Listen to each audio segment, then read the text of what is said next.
Então, pessoal, vamos estudar, né, nessa apresentação aí o que nós chamamos na física de movimento harmônico simples. O movimento harmônico simples, ele, em geral, ele é abreviado aí, né, pela sigla MHS, né, ou em inglês, né, SHM também, tá? Ou às vezes se chama oscilador harmônico simples também, tem essas variações, tá? Então, esse movimento harmônico ele é caracterizado aí por uma função trigonométrica. Tá? Então, nós vamos ter aí uma função trigonométrica que vai produzir esse movimento. Então, esse movimento aparece aí em vários locais e aqui só para ilustrar, né, existe um mecanismo, tá, que produz esse tipo de movimento. Tá? Um mecanismo aí oscilatório, vibratório, que produz esse movimento. Então, é esse mecanismo aqui que nós chamamos aí em engenharia de cabeçote escocês. Então vejam que tem aqui um disco, né? E esse disco ele vai girando, né?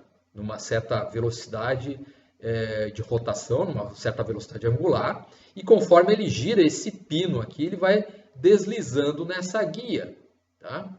E esse deslizamento vai fazer com que essa guia vá para lá e para cá, para lá e para cá.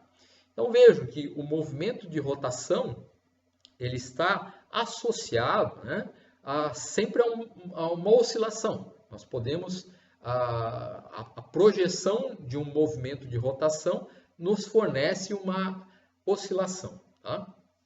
Então, nós podemos acompanhar esse movimento para lá e para cá, né, desse objeto, aí, né, desse cabeçote escocês, né, dessa maneira, Scott Yoke em inglês, né.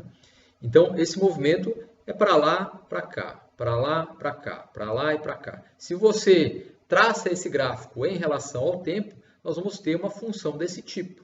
E nós acabamos de ver ali que essa função, você pode representar essa função por uma dada função trigonométrica. Esse comportamento ele é fornecido por uma função trigonométrica, que pode ser cosseno ou seno, tá? Então, aqui nesse caso, aqui no tempo igual a zero, veja que já começa aqui no máximo. Então, no tempo igual a zero começa no máximo, nós vamos usar a função cosseno. Tá? Então, para representar esse movimento, essa função x em função do tempo, tá? Veja que é uma posição. Né? Então, a posição em função do tempo vai ter essa forma, tá? Que é uma função trigonométrica cosseno desse fator. Tá? Então, a função cosseno reproduz essa oscilação. Tá? E aí, nessa função, né, nessa função horária, nessa função posição x de t, nós vamos ter aqui dois fatores. Um deles nós vamos chamar de amplitude, a amplitude A. Tá? Essa amplitude vai controlar qual é a posição máxima e a posição mínima, entre que máximo e que mínimo você vai oscilar aqui. Então, você vai oscilar entre mais 3, nesse gráfico aqui, por exemplo, você vai ter o máximo mais 3 e o mínimo aqui menos 3. Entre mais 3 e menos 3, mais 3 e menos 3. A oscilação vai ocorrer nesses extremos. Tá? Então, a amplitude ela me fornece os extremos de oscilação. Né? Mais A, então mais A, que nesse caso aqui mais 3, e menos A, que é menos 3. Essa mudança de sinal, quem me dá é a função trigonométrica, porque tanto a função seno quanto a função cosseno são funções aí que são definidas no intervalo matemático que vai de menos 1 a mais 1. Ela pode ter um valor negativo ou pode ter um valor positivo, tá? Nesse caso aí. Tá? Então, aqui dentro, vejo que eu coloquei esse fator, ômega-t. Então, esse ômega, tá? Ele vai controlar a quantidade de oscilações que ocorrem num certo intervalo de tempo. Se eu tenho mais oscilações nesse intervalo de tempo, esse ômega, né, essa letra grega aqui que nós chamamos de ômega, ele é maior. Tá? Esse ômega ele está associado à velocidade angular de rotação dessa roda. Tá? Na verdade, é essa velocidade angular de rotação. Tá? Então, por isso que nós... eu não sei se vocês chegaram a estudar no semestre passado, né? Não sei, por causa da quarentena aí, não sei se vocês estudaram aí movimento circular. Tá? Para você entender bem oscilações, você tem que ter visto aí, ter alguma noção aí de movimento circular para poder entender bem, tá? Se vocês não entenderem, se vocês não viram isso, depois me falem aí para eu poder encaminhar um vídeo para vocês, alguma coisa desse tipo, tá? Então, o movimento harmônico simples, né, o movimento harmônico, ele é caracterizado aí por esse tipo de estrutura, sempre um comportamento, né, no tempo que envolve uma função trigonométrica, ou seno ou cosseno. Nós temos uma amplitude, tá? E nós temos aqui uma certa frequência. Nesse caso, esse ômega aqui nós chamamos de frequência angular, tá? Agora, o que acontece, né, como é que eu encontro as outras variáveis cinemáticas, velocidade e aceleração, né? Então, nós vimos aí que esse movimento harmônico simples, ele é caracterizado aí por esse comportamento, né? Uma função trigonométrica, né? Cosseno ou seno, que tem uma certa amplitude, tá? E uma certa frequência aí de oscilação, né? Então, o A vai controlar os extremos aqui de oscilação, entre mais A e menos A, vai ocorrer a oscilação. Esse ômega controla, né, a frequência angular, como nós vamos chamar, e esse ômega controla quantas oscilações eu tenho num certo intervalo de tempo. Quanto maior o ômega, maior o número de oscilações que você tem. E além disso, no argumento aqui da função trigonométrica, tá, nós podemos colocar uma fase, uma certa constante, e essa constante o que vai fazer? Vai deslocar todo esse gráfico para a lateral, né, para lá ou para cá.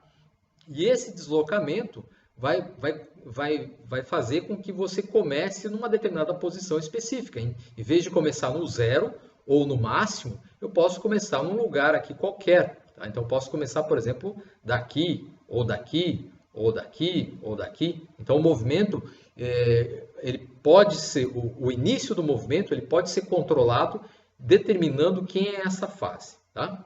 Então, a fase controla qual é a posição inicial de movimento. Tá? Qual a posição no instante t igual a zero. Quando essa parte é zero, quando t igual a zero, você tem aqui a posição inicial. Tá? Depois nós vamos ver isso, né? Não se preocupem muito com isso. Então, dada essa função horária, tá? Então nós vamos usar essa função horária, tá? Para estabelecer o movimento harmônico simples. E se eu derivar essa função horária em relação ao tempo, né? Então se eu derivar a posição em relação ao tempo, eu vou obter a velocidade. Então a velocidade é a derivada temporal da posição no tempo, dx dt. Normalmente nós representamos em física, para você não escrever a derivada desse jeito, tá? Nós escrevemos a derivada em relação ao tempo, a derivada temporal, como x, a função com um pontinho em cima. Tá? Então, esse pontinho em cima significa que você tem que derivar uma vez em relação ao tempo. Lá na matemática, né, no cálculo, vocês devem ter visto F', G', né? Você faz um tracinho, né, ao lado da função. Tá? Linha, quando você faz a linha, significa que você deriva em relação a qualquer variável ali. Né? Mas aqui o ponto ele serve especificamente para a derivação no tempo. Tá? Então, x ponto é a derivada do x uma vez em relação ao tempo. Tá? Então, a primeira derivada em relação ao tempo. Se você derivar duas vezes, aí você vai colocar 2 pontos. Se você derivar 3 vezes, a derivada terceira, 3 pontos, etc. Tá? Então, quando eu derivo, vejo que eu vou derivar essa função em relação ao tempo. A derivada do cosseno, né, nós acabamos de ver que a derivada do cosseno é menos seno, tá? Do mesmo argumento. Tá? Então, a derivada do cosseno é menos seno desse argumento. Mas aí eu tenho que derivar esse argumento. Eu vou derivar ômega-t mais φ em relação ao tempo. A derivada dessa função, né, dessa função argumento em relação ao tempo, a derivada de φ é zero. A derivada de ômega-t em relação ao tempo é ômega. Tá? Então, nesse caso, se eu tenho para o movimento harmônico simples essa função, né, que é dada aí a cosseno de ômega-t mais φ, a derivada dessa função nós vamos chamar de velocidade, e a velocidade do objeto que está descrevendo esse movimento vai ser dada aí por uma função seno, tá? Multiplicada aí por esse ômega. Então, menos ômega a seno de ômega t mais φ. Tá? Okay? Por enquanto, ainda eu sei que vocês estão um pouco confusos. Tá? Não se preocupem, eu vou voltar nisso várias vezes. Nós vamos fazer exercícios. Tá? A primeira vez é sempre um choque, aí, né? Mas é assim que funciona. Tá? Essa parte é desse jeito. Tá? Provavelmente, eu acho que vocês não devem ter visto o movimento circular. Tá? Não sei, depois me respondam. Né? Vocês devem estar achando estranho isso, né? Mas na física nós temos essa estrutura aí. Tá? Agora vejam, se eu tenho a velocidade, né, eu posso obter a aceleração. Né? Então, eu posso, a partir da velocidade, a derivada ou a diferenciação da função horária da velocidade me dá a aceleração. Né? Então, a derivada em relação ao tempo da velocidade, veja que isso aqui é a velocidade, né? dx dt é a velocidade. Se eu derivar a velocidade em relação ao tempo, o que significa isso? Que eu vou derivar, veja que aqui d dt e d dt do x. Eu estou derivando duas vezes a posição em relação ao tempo. Então, a derivada segunda da posição em relação ao tempo é o que nós chamamos de aceleração. Tá? Então, d2x dt2 é a aceleração. Né? Então, o dv dt também é a aceleração, mesma coisa. E nós vimos aí, né, que você pode representar por pontos. Então, d2x dt2, a derivada segunda da posição no tempo. Tá? Como eu estou derivando em relação ao tempo, estou derivando duas vezes, nós podemos representar aí por x dois pontos. Tá? Então, derivando x duas vezes, né, seguidamente em relação ao tempo, eu tenho a aceleração. Tá? Então, na equação anterior, lá, se eu derivar o seno, né, a derivada do seno é o cosseno de ômega t. Tá? Então, a derivada do seno é o cosseno, tá, daquele argumento. Mas veja que eu vou ter que derivar o próprio argumento em relação ao tempo. E quando eu derivo o argumento em relação ao tempo, cai mais um ômega aqui. Então, nós vamos ter essa expressão. Tá? Depois eu vou explicar isso aqui no quadro melhor. Tá?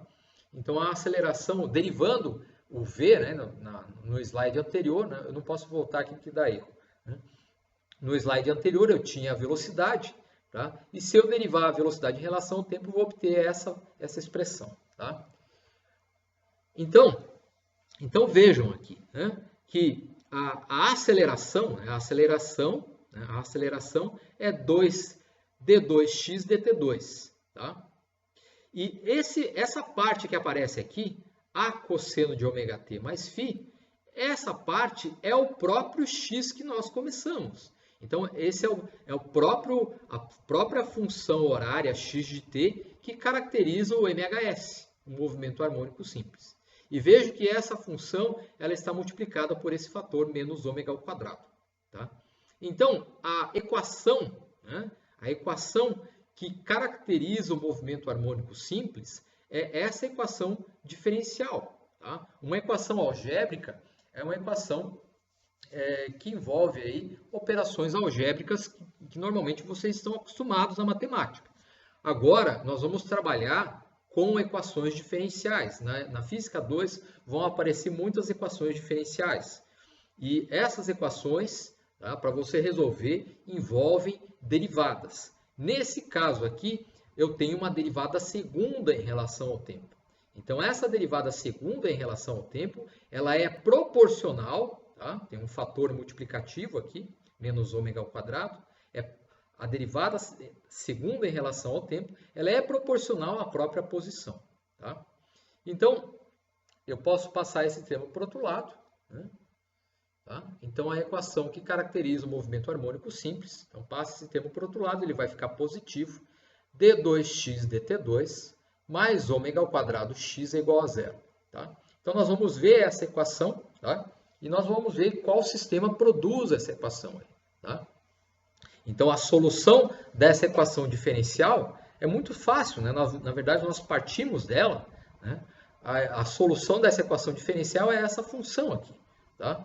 E é muito fácil você verificar que essa função é solução, basta você derivar duas vezes, que você vai, se você derivar essa função duas vezes e colocar aqui e aqui, você vai observar que dá zero, tá?